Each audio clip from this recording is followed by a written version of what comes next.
बच्चों, पुष्पों द्वारा स्वपरागण को रोकने के लिए विकसित की गई दो कार्य नीति का विवरण दें। पहला है एक लिंगता। तो एक लिंगता का मतलब समझ रहे होंगे आप, जैसे जिसमें नर और मादा पुष्प अलग अलग पौधों में, नर पौधे में नर पुष्प, मादा पौधों में मादा पुष्प लगे रहते हैं, जिस कारण से उसमें स्वपरागण की क्रिया नहीं हो पाती है।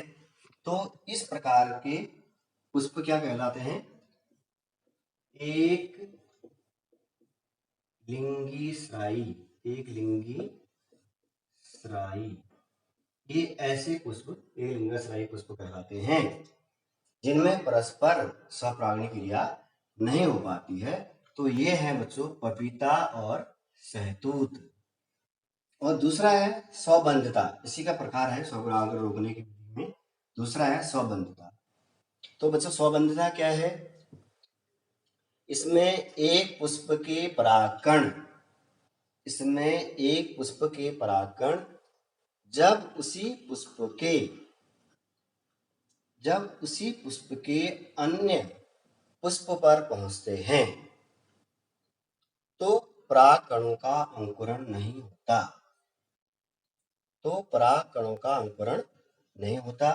तो यह विधि कहलाती है स्वबंधता। परागकणों का अंकुरण न हो पाना उस दिशा में स्वबंधता कहलाता है। तो जैसे इसके उदाहरण है आलू और तंबाकू। अब है क्वेश्चन नंबर 9, स्व अयोग्यता क्या है? स्व अयोग्यता वाली प्रजातियों में स्वपरागण प्रक्रिया बीज की रचना तक क्यों नहीं पहुंच पाती है? इसको आप समझेंगे, ये बोर्ड एग्जाम में 2 या 3 नंबर में ये क्वेश्चन आ सकता है, तो इंपॉर्टेंट क्वेश्चन है ये। तो बच्चों, परागकण द्वारा परागकोश से परागकण परागण द्वारा परागकोश से परागकण वर्तिकाग्र पर पहुंचते हैं। कहाँ पहुंचते हैं? वर्तिकाग्र पर पहुंचते हैं। लेकिन परागण द्वारा यह सुनिश्चित नहीं होता कि एक जाति विशेष के परागकण उसी जाति विशेष के पुष्प के वर्तिकाग्र पर पहुंचे। प्रायः विभिन्न प्रकार के परागकण वर्तिकाग्र पर पहुंचते हैं और स्त्री केसर में सही प्रकार के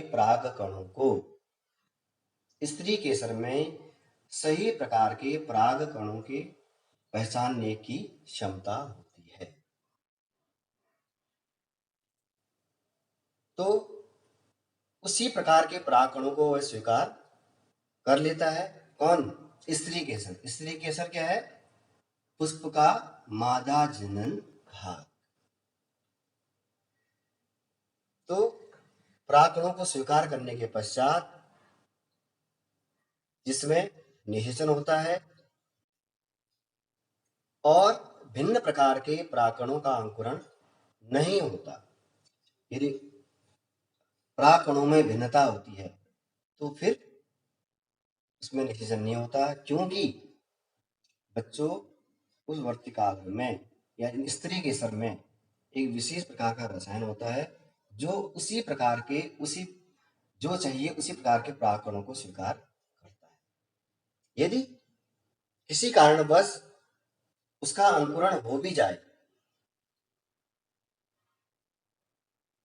इसका परागकणों का, तो पराग नलिका वर्तिकाग्र में उसे प्रवेश नहीं करने देती। तो पराग नलिका उसे वर्तिकाग्र में प्रवेश नहीं करने देती, अर्थात स्त्री केसर उस परागकण को अस्वीकार कर लेता है। स्त्री केसर उन परागकणों को अस्वीकार कर लेता है। जैसे मैंने पहले बताया था, क्यों करता होगा? क्योंकि उसमें एक विशेष प्रकार का रसायन होता है जो उन पराग कणों को पहचानने में सहायक होता है, जो उन पराग कणों को पहचानने में सहायक होता है। तो बच्चों, अब अगला प्रश्न है प्रश्न नंबर 10। बेगिंग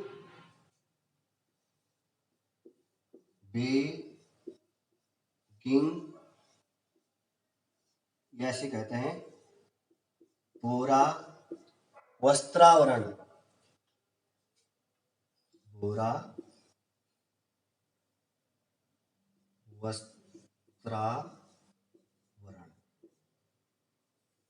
तो ये भी बोर्ड एग्जाम के लिए, ये बोरा वस्त्रावरण या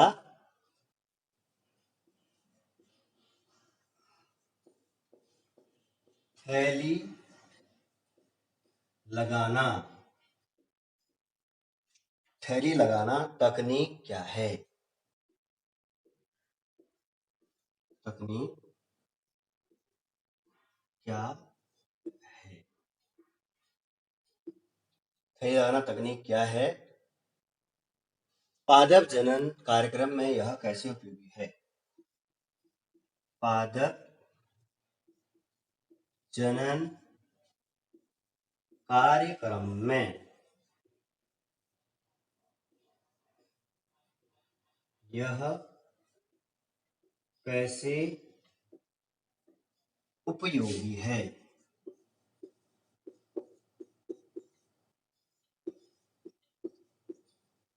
कैसे उपयोगी है?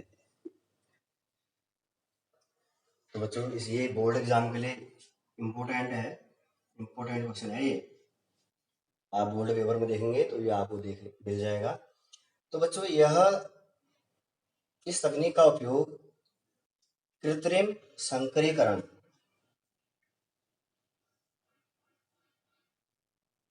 कृत्रिम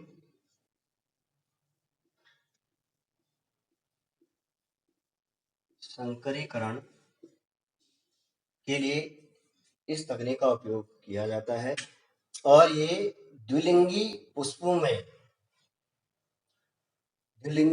में पराग प्रस्फुटन से पूर्व, यानी पराग के निकलने से पहले पुष्प कलिका से, पराग स्फुटन से पूर्व ही पुष्प कलिका से चिमटी की सहायता से पराग कोष को निकाल दिया जाता है। किसकी सहायता से?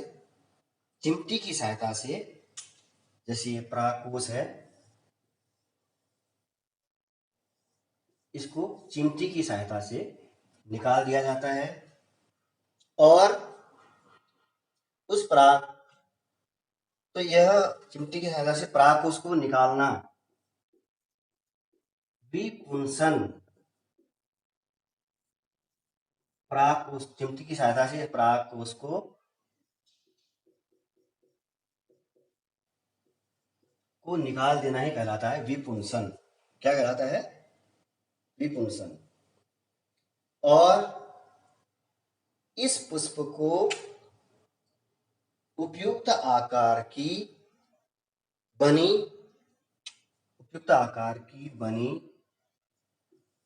बटर पेपर से बनी थैलियों से ढक दिया जाता है। इस पराग कोष को काट के बटर पेपर से बनी थैलियों से ढक दिया जाता है ताकि उसमें कोई अवांछित परागकण वर्तिकाग्र, यह है वर्तिकाग्र। तो इस वर्तिकाग्र में ये जो पराग कण होते हैं ये न पहुंच पाए। पराग कण यानी अवांछित, जिनकी आवश्यकता नहीं है, वे पराग कण इस वर्तिकाग्र में न पहुंच पाए। इसलिए उसको थैली बटर पेपर से बनी थैलियों से क्या किया जाता है, ढका जाता है। फिर उसमें जो वांछित परागकण होते हैं, यानी कि जो हम डालना चाहें, वांछित परागकण का मतलब हुआ जिन परागकणों को हम उसमें डालना चाहें, उसमें डाला जाता है। तो जो हमने कृत्रिम रूप से तैयार किया है उस परागकण को उसमें डाल दिया जाता है। तो यह तकनीक कहलाती है बेगिंग या बोरा वातावरण। अब ये इस तकनीक को का क्यों, मतलब इस तकनीक का उपयोग किया जाता है, ये बच्चों इसलिए किया जाता है ताकि हमें उन्नत प्रकार की फसल प्राप्त हो सके, उसका उत्पादन अच्छा हो सके और उसमें किसी भी प्रकार का पादप रोग न लग सके, पादप कीटकों का उसमें कोई भी प्रभाव न हो, अच्छा उत्पादन, पादप रोग का न लगना और उसकी गुणवत्ता में सुधार करने के लिए इस बेगिंग बोरा वातावरण तकनीक का प्रयोग किया जाता है। तो बच्चों ये आपके 3 प्रश्न क्या हो गए, पूरे हो गए। अब अगला प्रश्न शुरू करते हैं।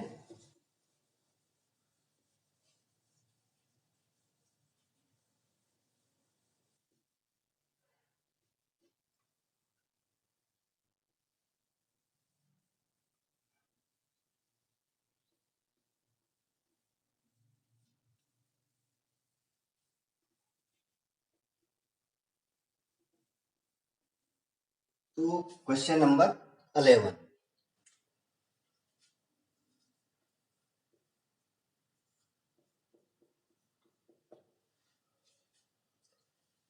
तो बच्चों ये है त्रिसंलयन क्या है, त्रिसंलयन क्या है। ये बोर्ड एग्जाम में 2 या 3 नंबर का क्वेश्चन है।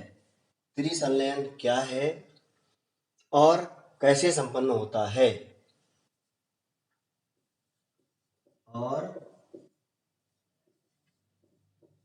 कैसे संपन्न होता है, कैसे संपन्न होता है। त्रिसंलयन में सम्मिलित,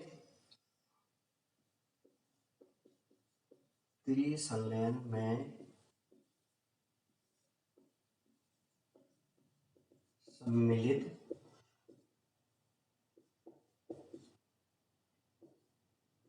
न्यूक्लियाई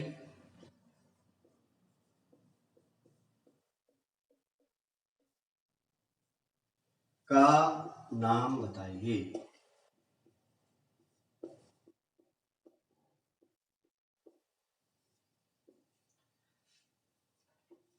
तो बच्चों तो सबसे पहले इसमें आप फिगर बनाएंगे, चित्र।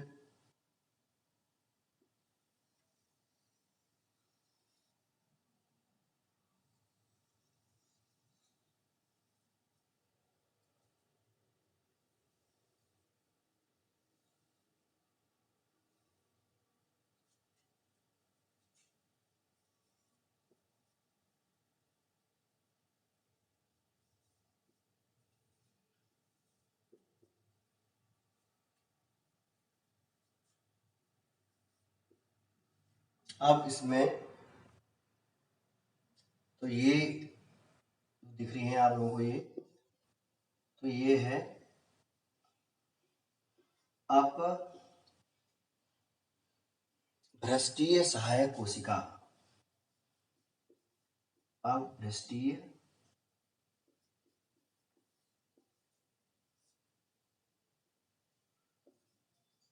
सहायक कोशिका, और दूसरा ये है आपका युग्मनज, युग्मनज।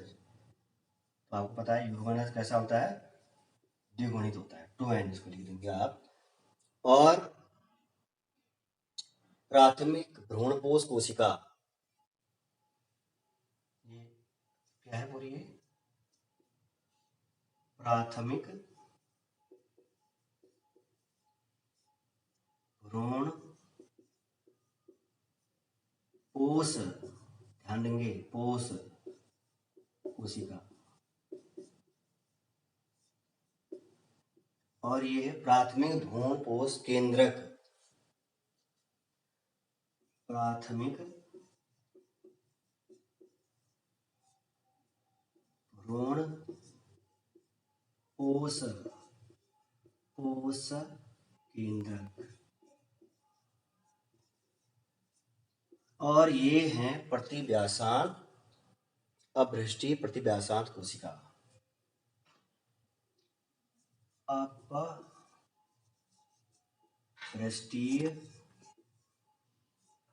प्रतिव्यासांत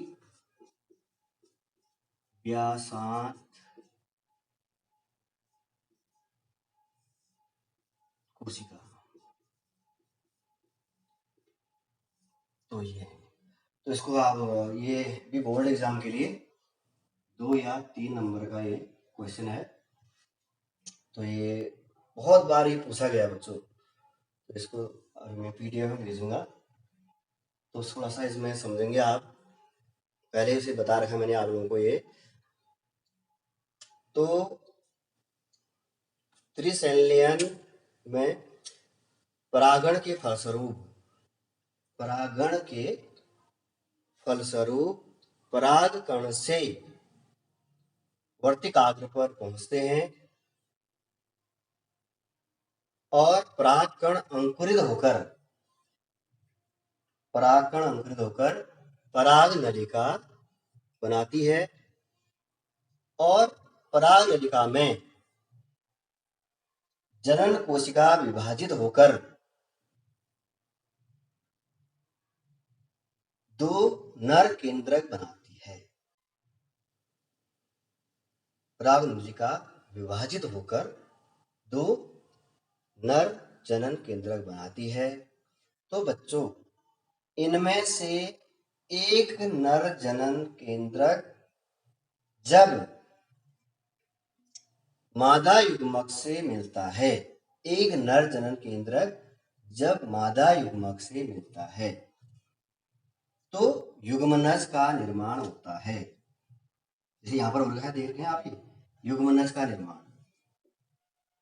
युग्मनज जब नर और एक नर युग्मक मादा युग्मक से मिलता है तो युग्मनज का निर्माण होता है।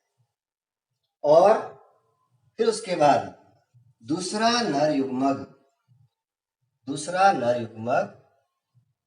द्वितीय केंद्रक किससे मिलता है, द्वितीय केंद्रक से मिलता है। तो वह फिर कैसी क्रिया होती है, त्रिसंलयन। 2 नर युग्मक पहले से है, एक द्वितीय 2 केंद्रक पहले से है द्वितीय केंद्रक में, और एक नर युग्मक मिल गया तो क्या बन जाएगा, क्या हो जाएगी वो क्रिया, त्रिसंलयन, 3n। तो बच्चों, जिसमें युग्मनज का बनना और त्रिसंलयन दोनों हो जाते हैं, तो यानी कि उसमें कैसा निषेचन होता है, दोहरा निषेचन। इसे दोहरा निषेचन भी कहते हैं, क्योंकि एक बार पहले निषेचन हो चुका है, नर युग्मक और मादा युग्मक मिलकर युग्मनज बना चुके हैं। उसके बाद फिर त्रिसंलयन, तो त्रिसंलयन में सम्मिलित न्यूक्लियाई से किसका निर्माण होता है, क्या कहलाता है, दोहरा निषेचन कहलाता है। तो बच्चों, ये है त्रिसंलयन क्या है और कैसे संपन्न होता है। त्रिसंलयन में सम्मिलित न्यूक्लियाई का नाम बताइए। तो एक बार थोड़ा सा और मैं रिवीजन कर देता हूँ क्योंकि बोर्ड के लिए इंपॉर्टेंट है। परागकण के फलस्वरूप परागकण से वर्तिकाग्र पर पहुंचते हैं और परागकण अंकुरित होकर पराग नलिका बनाते हैं पराग नलिका में जनन कोशिका विभाजित होकर दो नर युग्मक बनाती है और पराग नलिका नर युग्मक को भ्रूण कोश में पहुंचाती है। किसे पहुंचाती है? भ्रूण कोश में पहुंचाती है, तो जिससे युग्मनज का निर्माण होता है। उसके बाद फिर द्वितीय केंद्रक दूसरे नर युग्मक के साथ मिलकर त्रिसंलयन कहलाती है। क्या कहलाती है? त्रिसंलयन। और ये दोनों युग्मनज का निर्माण होना और त्रिसंलयन, ये कहलाता है दोहरा निषेचन। तो ये क्वेश्चन नंबर 11 क्या हो गया? कंप्लीट हो गया। अब क्वेश्चन नंबर आपका 12।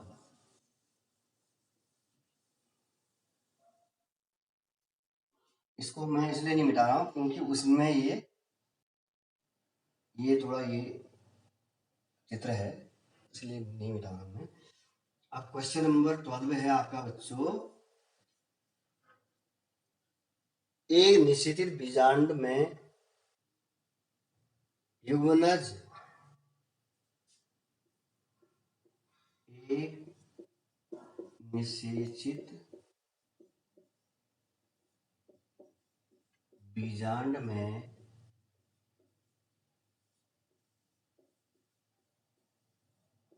युग्मनज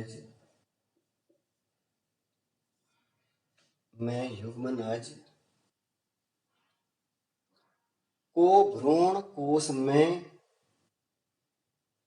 युग्मनज प्रसुप्ति के बारे में, युग्मनज प्रसुप्ति के बारे में, प्रसुप्ति के बारे में आप क्या समझते हैं? आप क्या समझते हैं? और ये क्वेश्चन दूसरे रूप में पूछा जा सकता है। कैसे पूछा जा सकता है? द्विबीजपत्री पौधे के बीजांड में निषेचन के पश्चात होने वाले परिवर्तनों का सचित्र वर्णन कीजिए। तो ये उसके बाद जैसे ये त्रिसंलयन की क्रिया होती है, उसी से रिलेटेड क्वेश्चन है लगभग ये। तो इसमें फिर युग्मनज बनता है सबसे पहले।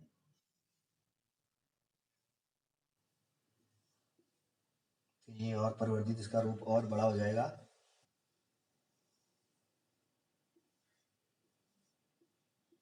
ये बन गई। उसके बाद फिर इसका भ्रूण गोलाकार भ्रूण हो जाता है।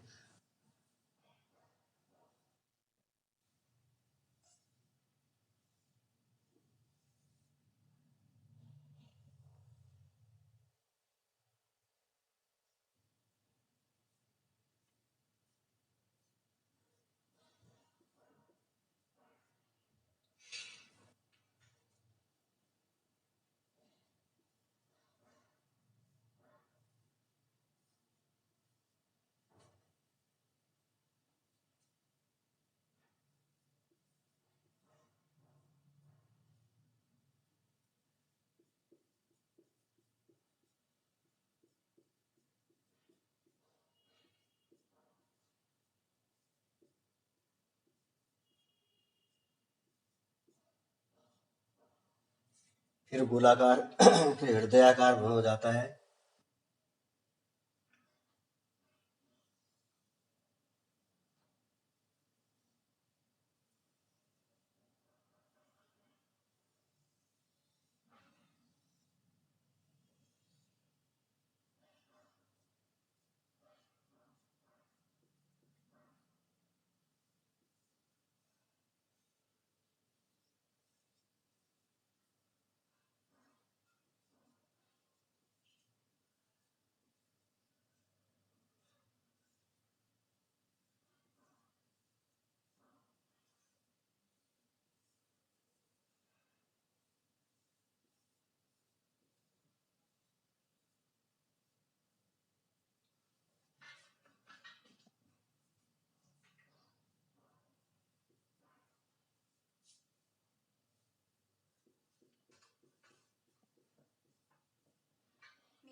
तो ये है युग्मनज, उसके बाद गोलाकार भ्रूण,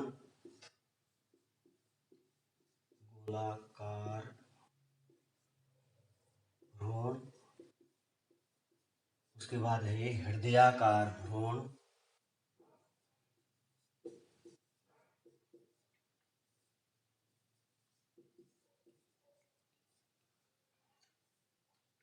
और इसमें देख रहे होंगे ये है निलंबक, निलंबक, और ये है मूलांकुर,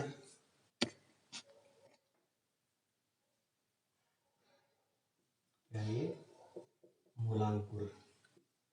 तो बच्चों समझ रहे होंगे मूलांकुर से इसका निर्माण होता है जड़ का, और ये क्या है परांकुर।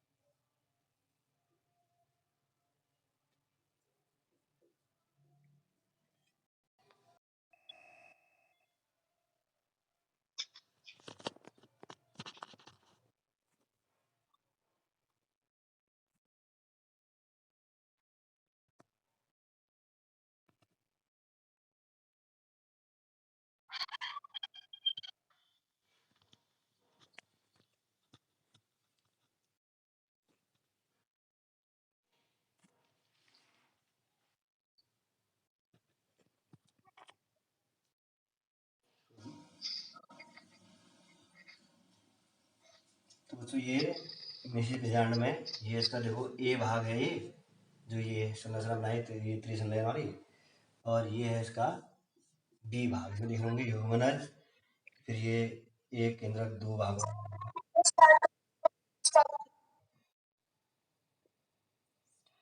स्टार्ट है वीडियो बेटा, देख लो। हाँ तो ये क्या बनता है गोलाकार भ्रूण, उसके बाद फिर ये हृदयाकार, हृदय के आकार का दिख रहा है, ये इसमें दिख रहे होंगे आप निलंबक, प्रांकुर, सॉरी मूलांकुर, मूलांकुर से किसका विकास होता है जड़ का, और ये प्रांकुर, और ये है बीज चोल, बीज चोल ये इसका निर्माण होता है भ्रूणपोष से, जो इसके लिए क्या करता है भोजन बनाने का कार्य करता है। तो इसमें समझेंगे बच्चों, निषेचित जो ये है पूरा निषेचित बीजांड है। ये निषेचित क्या है? बीजांड के भ्रूण कोश में द्विगुणित युग्मनज तथा त्रिगुणित प्राथमिक भ्रूण कोश केंद्रक को छोड़कर, क्या बताया मैंने? युग्मनज तथा त्रिगुणित प्राथमिक भ्रूण कोश केंद्रक को छोड़कर अन्य कोशिकाएं विघटित हो जाती हैं। अन्य कोशिकाएं विघटित का मतलब क्या हो जाता है? टूट जाती हैं। और निषेचन के तुरंत बाद युग्मनज का विभाजन प्रारंभ नहीं होता है। जो भ्रूण कोश होता है वे इस जो बीज चोल दिख रहा है, इस बीज चोल को का अनुकूलन करता है, यानी कि इसको सुरक्षा प्रदान करने का कार्य करता है, इसे भोजन देने का कार्य करता है। तो आप देख रहे होंगे इसमें जो मूलांकुर है, मूलांकुर के द्वारा क्या होता है? जड़ का विकास होता है। और प्रांकुर के द्वारा किसका विकास होता है? प्ररोह या तने का विकास होता है। तो ये बीज चोल क्या करते हैं? इसको पोषण प्रदान करने का कार्य करते हैं, जिसका निर्माण भ्रूण कोश के द्वारा होता है। तो ये भी बोर्ड एग्जाम के लिए एक बार ये क्वेश्चन 5 नंबर में पूछा गया, तो ये भी काफी इंपॉर्टेंट है। तो ये सब मैं आप लोगों को भेज दूंगा पीडीएफ के द्वारा।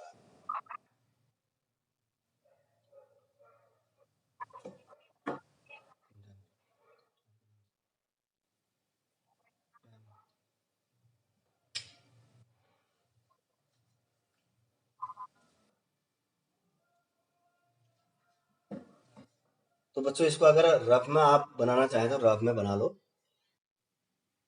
थोड़ा प्रैक्टिस हो जाएगी आपकी।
तो बच्चों इसमें किसी को कुछ पूछना है?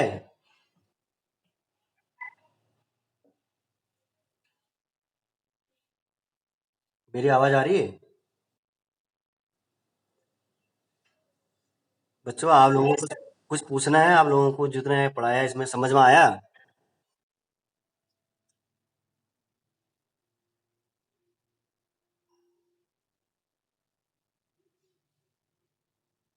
सही बच्चों के समझ में आया?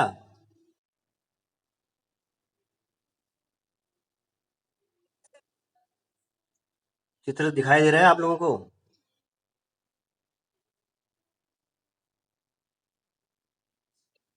अब बीच में थोड़ा नेटवर्क कम आ रहा था ना, एक बार बीच में थोड़ा, इसलिए व्यवधान हुआ।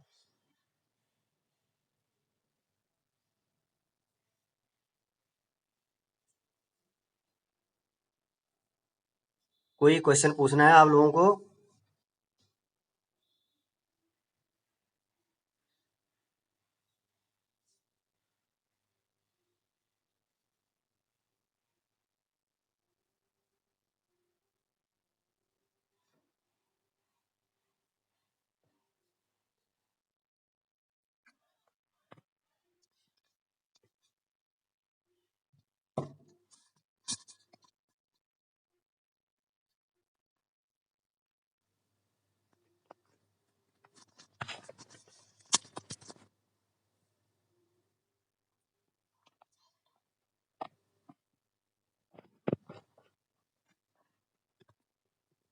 हाँ, तो बच्चों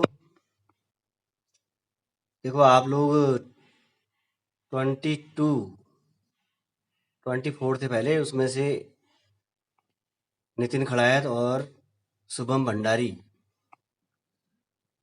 आर्ट साइड में चले गए हुए। आप लोग बाकी 22 बच्चे अभी हैं। तो इनमें से जो ये दिखाई दे रहे हैं ये रोज ही आ रहे हैं, और इसके अतिरिक्त आप लोग आ नहीं रहे हैं। ये बच्चे आ नहीं रहे हैं, तो ये इनसे मैं कहना चाहता हूँ कि आप लोग भी बच्चे उनको कहिए कि आप लोग क्यों नहीं आ रहे हैं। क्योंकि ये जो कोविड-19 जो वायरस है, इसका प्रभाव कब तक रहे कोई फिक्स नहीं है। ये अपने पाँव पसारते जा रहा है। इसलिए जो है आप लोगों की क्लास ऑनलाइन ही चलनी है, और हमारा भी प्रयास रहेगा कि आपको अच्छे से अच्छा बताने की हम कोशिश करेंगे। तो ये जो बच्चे आपके यदि संपर्क में हैं तो आप इनसे कहिएगा कि आप क्लास में आइए, और मैं भी इनसे संपर्क करने की कोशिश करूँगा कि आप किस कारण से नहीं आ रहे हैं।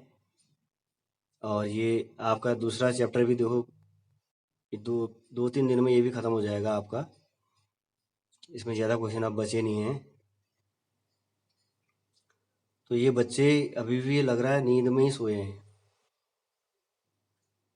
गहरी नींद लेके सो रहे हैं। ये अपने आप को इतनी ज़्यादा लापरवाही दिखा रहे हैं ये।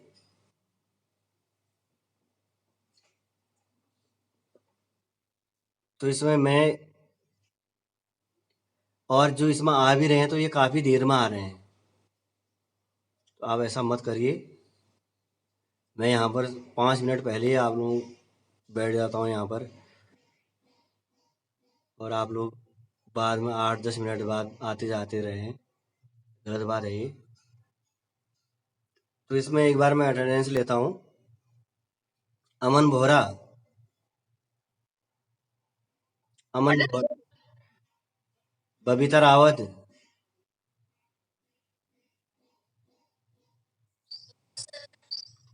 प्रिया चंद,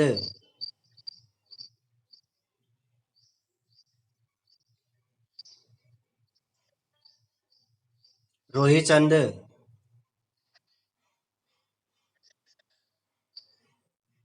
प्रिया जोशी,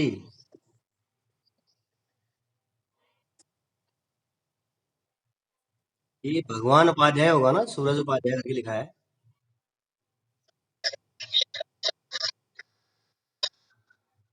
तनुजा महर,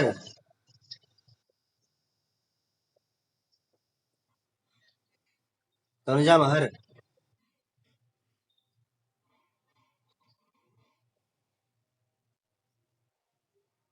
तन्नू महर।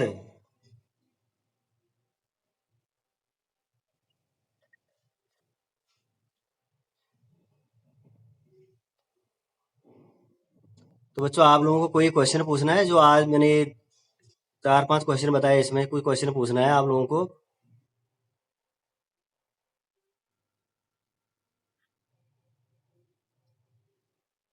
जो हमने पढ़ाया वो समझ में आ रहा है या नहीं आ रहा है?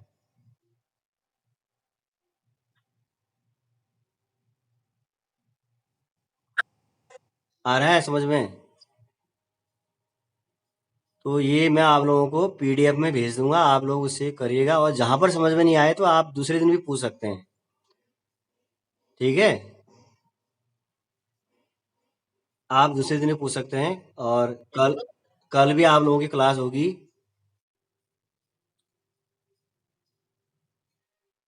आज ये निक्की और अंशिमा नहीं आए हैं इसमें, जो कल तक आते थे।